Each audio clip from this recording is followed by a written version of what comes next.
When we look back at Watch Dogs 1, one thing that often gets buried under all the talk of hacking gritty Chicago and Aiden Pierce's vigilante crusade is how terrifyingly real the concept of data profiling was in this game. You probably remember walking through the streets with the Profiler app open, scanning random civilians. Their names, jobs, income, medical conditions, criminal records, addictions, or even their darkest secrets just popped up instantly. At the time, a lot of us treated it as a neat little gimmick. But revisiting the game in 2025, it feels way more personal and honestly, a little invasive because it mirrors what our lives actually look like today. Think about how normalized it's become for companies and apps to know everything about us. We casually give away personal details every time we post, swipe, or even just agree to terms and conditions without reading them. Watch Dogs 1 basically gamified data surveillance, years before it became part of everyday conversation. The game never outright explained how it was gathering all this information, and that's exactly what makes it unsettling. It just assumed that, in a connected city, your privacy didn't exist anymore. And here in 2025, that feels a little too on the nose. What's also interesting is how the profiler wasn't just a background detail. It shaped the way you played. You might see someone with a shady past and decide to follow them, or you might find a potential criminal about to commit a crime and intervene.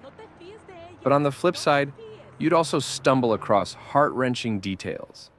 Someone struggling with debt, someone suffering from illness, someone who lost their job. Suddenly, non-player characters weren't just faceless background characters. They had stories. In fact, some of those quick little data blurbs hit harder than actual dialogue in the main story. It made Chicago feel alive, and it made your actions feel heavy.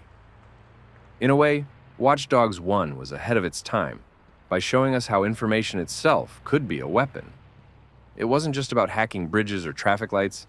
It was about knowing people, understanding their vulnerabilities, and realizing how easily that data could be exploited. If you think about it, that mechanic might actually be the most realistic part of the whole game. A gun can be dangerous, sure, but knowing everything about someone, that's real power. And I think that's why this feature still stands out today. Ubisoft didn't just give us an open world to mess around in, they handed us a digital mirror. One that showed us a future where privacy is an illusion.